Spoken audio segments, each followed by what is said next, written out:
मित्रों, यदुवंश का विनाश मौसल पर्व भाग 7 की कथा में आपका हार्दिक स्वागत है। पिछले भाग में आपने देखा अर्जुन द्वारिका वापस आते हैं और वहां के नगर की दशा देख के शोक से ग्रस्त हो जाते हैं। बाद में अपने मामा वसुदेव से मिलने के बाद उन्हें सारी जानकारी मिलती है कि किस तरह यदुवंश का विनाश हुआ। मित्रों, आज कथा थोड़ी लंबी है, इसलिए भूमिका को छोटा ही रहने देते हैं और कथा में प्रवेश करते हैं। यदुवंश का विनाश मौसल पर्व भाग 7। वैशंपायन जी कहते हैं, अपने मामा वसुदेव जी के ऐसा कहने पर अर्जुन मन ही मन बहुत दुखी हुए। वे वसुदेव जी से बोले, मामा जी, वृषनिवंश के प्रमुख वीर भगवान श्री कृष्ण तथा अपने भाइयों से हीन हुई यह पृथ्वी मुझसे अब किसी तरह देखी नहीं जा सकेगी। अब मैं वृषनिवंश की स्त्रियों, बालकों और बूढ़ों को अपने साथ ले जाकर इंद्रप्रस्थ जाऊंगा। मामा से यूं कहकर अर्जुन ने दारुक से कहा, अब मैं वृषनिवंशी वीरों के मंत्रियों से शीघ्र मिलना चाहता हूं। ऐसा कहकर शूरवीर अर्जुन यादव महारथियों के लिए शोक करते हुए यादवों की सुधर्मा नामक सभा में प्रविष्ट हुए। वहां एक सिंहासन पर बैठे हुए अर्जुन के पास मंत्री आदि समस्त वेदवेत्ता ब्राह्मण आए और उन्हें सब ओर से घेर कर पास ही बैठ गए। वे उन सभासदों से बोले, मैं वृषणि और अंधकवंश के लोगों को अपने साथ इंद्रप्रस्थ ले जाऊंगा, क्योंकि समुद्र अब इस सारे नगर को डुबो देगा। अतः तुम लोग तरह तरह के वाहन और रत्न लेकर तैयार हो जाओ। इंद्रप्रस्थ में चलने पर ये श्री कृष्ण पौत्र वज्र तुम लोगों के राजा बनाए जाएंगे। आज के 7वें दिन निर्मल सूर्योदय होते ही हम सब लोग इस नगर से बाहर हो जाएंगे। इसलिए सब लोग शीघ्र तैयार हो जाओ, विलंब न करो। सबेरा होते ही महातेजस्वी शुरंदन प्रतापी वसुदेव जी ने अपने चित्त को परमात्मा में लगाकर योग के द्वारा उत्तम गति प्राप्त की। फिर तो वसुदेव जी के महल में बड़ा भारी कोहराम मचा। रोती चिल्लाती हुई स्त्रियों का आर्तनाद बड़ा भयंकर प्रतीत होता था। मित्रों, कथा में स्पष्ट है कि सभी लोग शोक से व्याकुल हैं। किसी को समझ नहीं आ रहा कि अब क्या किया जाए। सोचिए जरा, जब हमारे परिवार में एक व्यक्ति का भी निधन होता है तो घर पर कैसा गहरा सन्नाटा छा जाता है, और यहां तो पूरा वंश ही नष्ट हो गया। सोचिए, इतने लोगों का क्रियाकर्म, उनका अंतिम संस्कार किसने और कैसे किया होगा। यह विचार मात्र ही हृदय को कंपा देता है। मित्रों, कथा का यह प्रसंग अत्यंत मर्मस्पर्शी है। कथा में वापस आते हैं। युवतियों में श्रेष्ठ देवकी, भद्रा, रोहिणी तथा मदिरा ये सब की सब अपने पति के साथ चिता पर आरूढ़ होने को उद्यत हो गईं। भारत। तदंतर अर्जुन ने एक बहुमूल्य विमान सजाकर उस पर वसुदेव जी के शव को सुलाया और मनुष्यों के कंधों पर उठवाकर वे उसे नगर से बाहर ले गए। वीर वसुदेव जी की पत्नियां वस्त्र और आभूषणों से सजधज कर हजारों पुत्रवधुओं तथा अन्य स्त्रियों के साथ अपने पति की अर्थी के पीछे पीछे जा रही थीं। चिता की प्रज्वलित अग्नि में सोए हुए वीर शूरपुत्र वसुदेव जी के साथ उनकी पूर्वोक्त चारों पत्नियां भी चिता पर जा बैठीं और उन्हीं के साथ भस्म हो पतिलोक को प्राप्त हुईं। इसके बाद वज्र आदि वृषणि और अंधकवंश के कुमारों तथा स्त्रियों ने महात्मा वसुदेव जी को जलांजलि दी। भरत श्रेष्ठ, अर्जुन ने कभी धर्म का लोप नहीं किया था। वह धर्मकृत्य पूर्ण कराकर उस स्थान पर गए जहां वृषणियों का संहार हुआ था। उस भीषण मारकाट में मरकर धराशायी हुए यादवों को देखकर कुरुकुलनंदन अर्जुन को बड़ा भारी दुख हुआ। उन्होंने ब्रह्मशाप के कारण एरका से उत्पन्न हुए मूसलों द्वारा मरे हुए उन सबका विधिवत अंत्येष्टि संस्कार किया। अर्जुन ने मारे गए यदुवंशी वीरों के बड़े छोटे के क्रम से सभी का अंत्येष्टि कर्म संपन्न किया। पांडुनंदन अर्जुन उन सबके प्रेत कर्म विधिपूर्वक संपन्न करके तुरंत रथ पर आरूढ़ हुए और 7वें दिन द्वारका से चल दिए। अर्जुन की आज्ञा से अंधक और वृषणियों के नौकर, घुड़सवार, रथी तथा नगर और प्रांत के लोग वृद्धों और बालकों से युक्त विधवा स्त्रियों को चारों ओर से घेर कर चलने लगे। अंधक और वृषनिवंश के सभी पुत्र अर्जुन के प्रति श्रद्धा रखते थे। वे तथा ब्राह्मण, क्षत्रिय, वैश्य, महाधनी शूद्र और भगवान श्री कृष्ण की 16,000 स्त्रियां, ये सभी बुद्धिमान श्री कृष्ण के पौत्र वज्र को आगे करके चल रहे थे। वे सब द्वारकापुरी से बाहर निकलीं। वृषणियों का वह महान समृद्धिशाली मंडल महासागर के समान प्रतीत होता था। शत्रुंगरी पर विजय पाने वाले रथियों में श्रेष्ठ अर्जुन उन्हें अपने साथ लेकर चले। उनके निकलते ही समुद्र ने रत्नों से भरी पूरी द्वारका नगरी को जल से डुबो दिया। पुरुष सिंह अर्जुन ने उस नगर का जो भाग छोड़ा उसे समुद्र ने अपने जल से आप्लावित कर दिया। अर्जुन रमणीय कानों, पर्वतों और नदियों के तट पर निवास करते हुए वृषनिवंश की स्त्रियों को ले जा रहे थे। चलते चलते बुद्धिमान और सामर्थ्यशाली अर्जुन अत्यंत समृद्ध पंचनद देश में पहुंचे, जो गौ, पशु और धनधान्य से संपन्न था। वहां उन्होंने पड़ाव डाला। भरत नंदन, वहां के लुटेरों के मन में लोभ उत्पन्न हुआ जब उन्होंने देखा कि एकमात्र अर्जुन के संरक्षण में इतनी अनाथ स्त्रियां चली जा रही हैं। लोभ के कारण उनके चित्त की विवेक शक्ति नष्ट हो गई।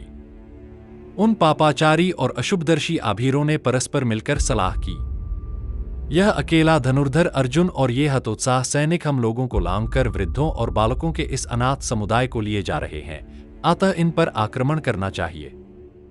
ऐसा निश्चय कर लूट का माल उड़ाने वाले वे लठधारी लुटेरे वृषनिवंशियों के उस समुदाय पर हजारों की संख्या में टूट पड़े। समय के फेर से प्रेरित होकर वे लुटेरे उन सबके वध के लिए उतारू हो अपने महान सिंहनाद से साधारण लोगों को डराते हुए उनकी ओर दौड़े। आक्रमणकारियों को पीछे की ओर से धावा करते देख अर्जुन सेवकों सहित सहसा लौट पड़े और उनसे हंसते हुए बोले, धर्म को न जानने वाले पापियों, यदि जीवित रहना चाहते हो तो लौट जाओ, नहीं तो मेरे बाणों से विदीर्ण होकर शोक में पड़ जाओगे। वीर अर्जुन के ऐसा कहने पर भी उन्होंने उसकी बातों की अवहेलना की और बारंबार मना करने पर भी वे मूर्ख अहीर उस जन समुदाय पर टूट पड़े। तब अर्जुन ने अपने दिव्य और कभी जीर्ण न होने वाले विशाल धनुष गांडीव को चढ़ाना आरंभ किया और बड़े प्रयत्न से किसी तरह उसे चढ़ा लिया। भयंकर मारकाट छिड़ने पर उन्होंने बड़ी कठिनाई से धनुष पर प्रत्यंचा तो चढ़ा दी, पर जब वे अपने अस्त्र शस्त्रों का चिंतन करने लगे तब उन्हें उनकी याद बिल्कुल नहीं आई। युद्ध के अवसर पर अपने बाहुबल में आया यह विकार और दिव्यास्त्रों का विस्मरण देखकर वे लज्जित हो गए। हाथी, घोड़े और रथ पर बैठकर युद्ध करने वाले समस्त वृषण सैनिक भी उन डाकुओं के हाथों पड़े हुए अपने मनुष्यों को वापस नहीं ला सके। उस समुदाय में स्त्रियों की संख्या बहुत थी, इसलिए डाकू कई ओर से उन पर धावा करने लगे, परंतु अर्जुन उनकी रक्षा का यथासाध्य प्रयत्न करते रहे।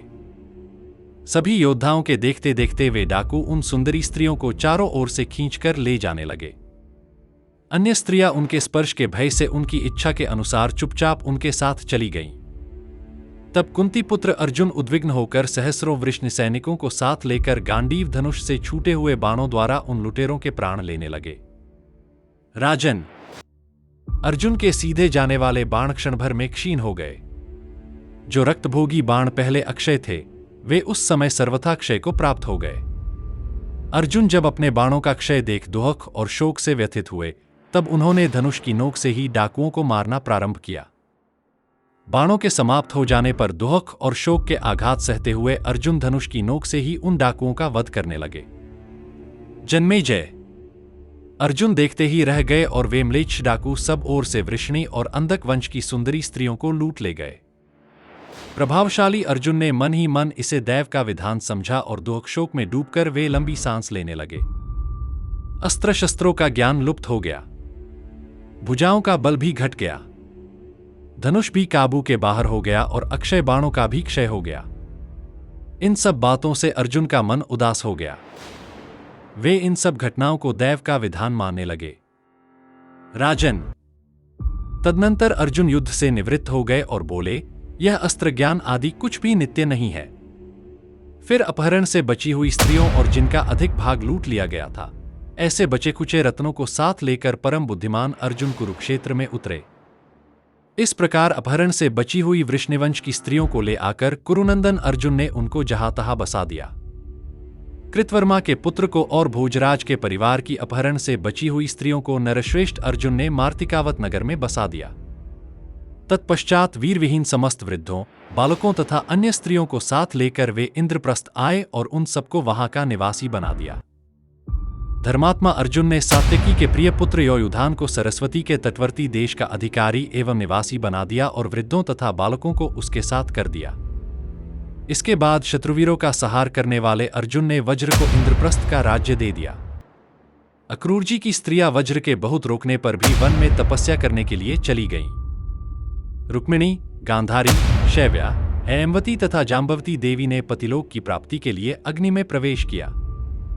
राजन, श्री कृष्ण प्रिया सत्यभामा तथा अन्य देवियां तपस्या का निश्चय करके वन में चली गईं। मित्रों, यहां हम देखते हैं कि सत्यभामा ने आत्मदाह न करके वन में तपस्या करने चली गई और वहीं से उन्हें मुक्ति प्राप्त हुई।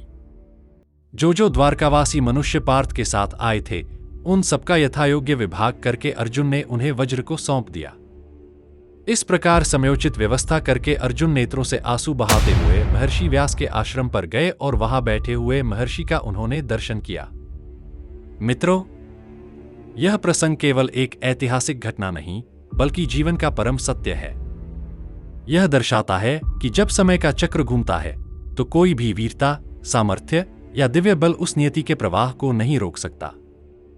जिस अर्जुन ने महाभारत जैसे महायुद्ध में देवताओं तक को परास्त किया था, वही अर्जुन आज अपने धनुष पर प्रत्यंचा चढ़ाने में भी असमर्थ हो गया।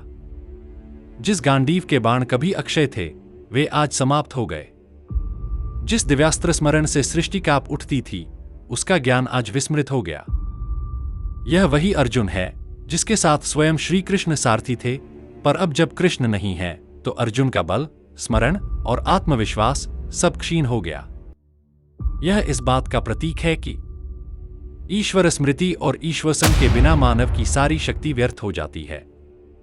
अर्जुन ने अंततः यह सब दैव का विधान मान लिया, क्योंकि उन्होंने समझ लिया था कि यह सब किसी व्यक्ति की नहीं, समय की लीला है। जब भगवान का अवतार अपना कार्य पूर्ण कर लेता है, तब उस युग का समापन अनिवार्य होता है। यदुवंश का विनाश, द्वारका का जलमग्न होना और अर्जुन का बलहीन हो जाना, ये सब संकेत हैं कि द्वापर का अंत और कलयुग का आरंभ हो चुका है। यह प्रसंग हमें यह सिखाता है कि जब भगवान का संरक्षण और स्मरण जीवन से लुप्त हो जाता है, तब सबसे महान वीर भी असहाय हो जाते हैं, क्योंकि अंततः सब कुछ ईश्वर और काल के अधीन है। मित्रों, यहीं पर यदुवंश का विनाश, मौसल पर्व का यह करुण, मार्मिक और युगांतकारी प्रसंग अपने पूर्ण विराम पर आता है। द्वारका का जल में समा जाना, यदुवंश का विनाश, अर्जुन का शस्त्र विस्मरण, ये सब केवल घटनाएं नहीं, काल की पूर्णता है। यह वह क्षण था जब द्वापर का सूर्य अस्त हुआ और कलयुग का उदय हुआ। अर्जुन ने जो देखा वह केवल अपने प्रियजनों का अंत नहीं था, बल्कि एक युग, एक सभ्यता और एक युग धर्म का विसर्जन था। जिस अर्जुन ने गीता का उपदेश सुना था, वही अब उसी सत्य को अनुभव कर रहा था। कालोस्मि लोकक्षयकृत, मैं काल हूं जो लोकों का संहार करता है। मित्रों, यह कथा हमें यह सिखाती है, केवल एक ही शाश्वत तत्व है, भगवान का स्मरण और धर्म का पालन। जब भगवान श्री कृष्ण ने अपना कार्य पूर्ण कर लिया, तब उन्होंने स्वयं उस युग का पटाक्षेप किया। यदुवंश का अंत, अर्जुन की असमर्थता और द्वारका का जलमग्न होना सब इस बात के प्रतीक हैं कि जब ईश्वर पृथ्वी से विदा लेते हैं, तब धर्म भी धीरे धीरे लुप्त होने लगता है। अर्जुन का व्यास जी के आश्रम जाना, उनके सम्मुख आंसुओं से भीगे नेत्रों से प्रणाम करना, यह दर्शाता है कि अब समय आ चुका है महायुग के नायकों के विश्राम का। मित्रों, यह कथा केवल इतिहास नहीं, एक संदेश है कि जब तक जीवन में कृष्ण हैं, तब तक गांडीव की शक्ति है। पर जब कृष्ण साथ नहीं, तब अर्जुन भी केवल एक असहाय मनुष्य रह जाता है। यही जीवन का सत्य है।